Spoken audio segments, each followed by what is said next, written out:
Hey everybody, this is David Schooley with the Big John MMA Fight Club.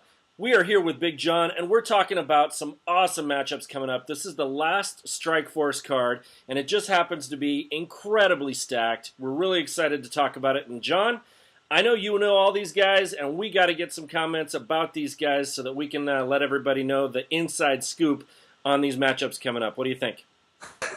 Well, for a last card, Strikeforce has got a great card that they're going to put on in Oklahoma. I'm lucky enough I get to be part of that. I get to work it. So to say that the fights are going to be lacking, no one could say that. They've got championship fights on there with Marquardt, Safardine. They got Dan Cormier fighting on there against Starring. You got Josh Barnett fighting on there against Nandor, one of the great names of MMA. Nandor, I love that thing. But they even got in I think in the prelims, you even got like Ryan Couture against KJ Noons. Yeah. KJ's an ex-champion there, and Ryan's is a guy that you look at him. He fights very similar to his dad.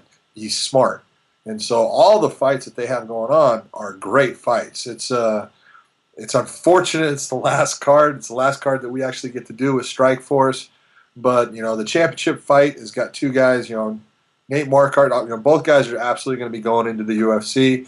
Right. Same with Dan Cormier and Josh Barnett and KJ Noons, and I think Ryan Couture and all of them. I think they're all going to be going to the UFC, which is a good thing. That's a Good good thing thing. for them. But you just wonder about the other guys that are on there. It's kind of sad because you don't know where everyone's going to be. But overall, that show has just got some incredible fights on it. It should be a phenomenal show. Yeah, I agree. I agree. It's going to be very exciting. We're looking forward to it. So let me get some specifics from you, man. Let's talk about Marquardt. Obviously, very talented guy, but I want to hear a little bit from you. What do you think? The thing about Nate is incredibly well rounded, and he's the biggest 170. When we talk, there's a lot of guys you look and you go, that's the biggest 155-pound guy there is. That's the biggest 145-pound guy. And there's no way that I think you can get any more mass on a 170-pound frame for that one than Nate Marquardt carries. Nate Marquardt was a big 185-pound fighter, and he's just huge at 170 pounds. And he's very skilled. Technically, his jiu-jitsu is very good. It's solid. It's not a fancy base that he goes off of. Everything is very technically solid, and he does things just proficiently well.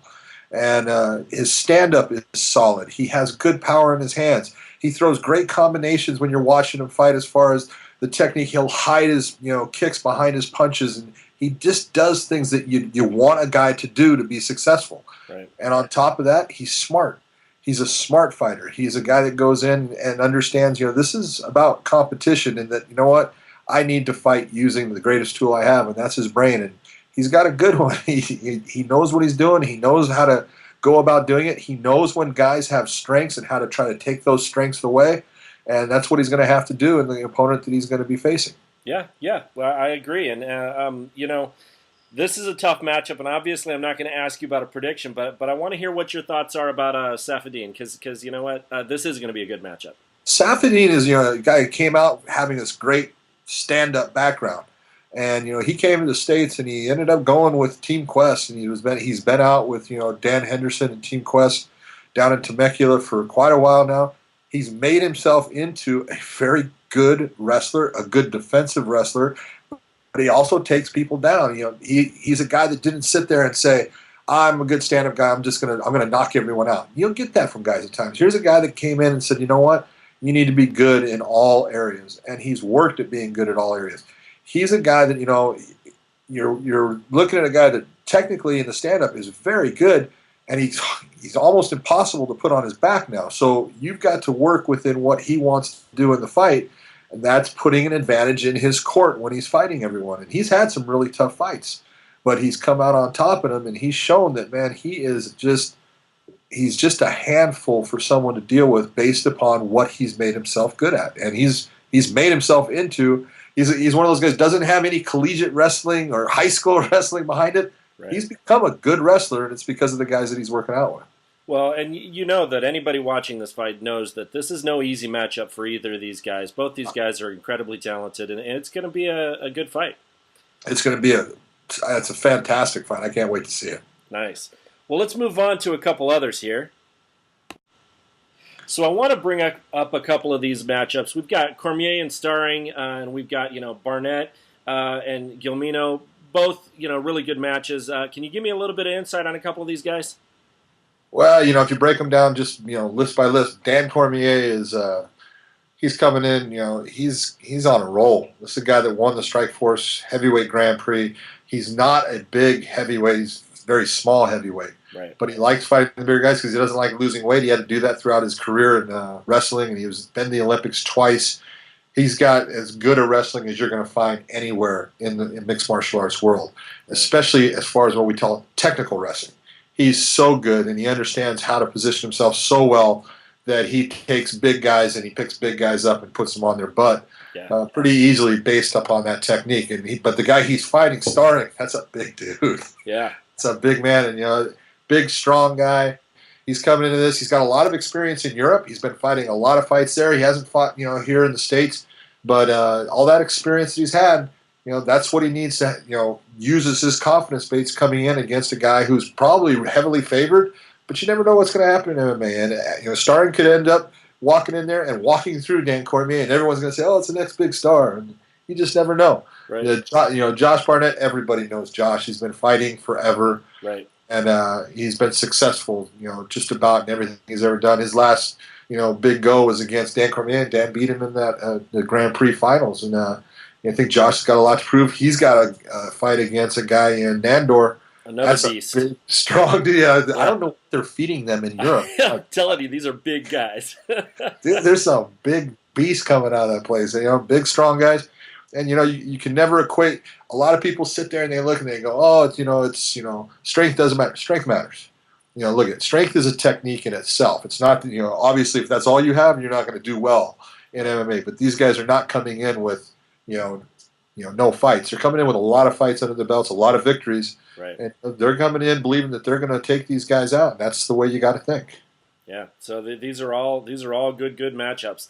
Well, I'm going to move on to one more because actually a couple more here because these are just amazing. I mean, Mousasi and Kyle. Come on, this is going to be great.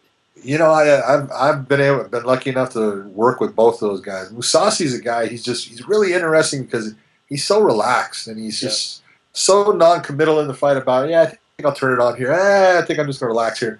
But that's what makes him so hard to fight because he's just good everywhere. He does a great job. He never really panics in the fight. Mike Kyle is a guy coming in. Mike used to, fight heavyweight. Has been fighting, a lot more towards light heavyweight.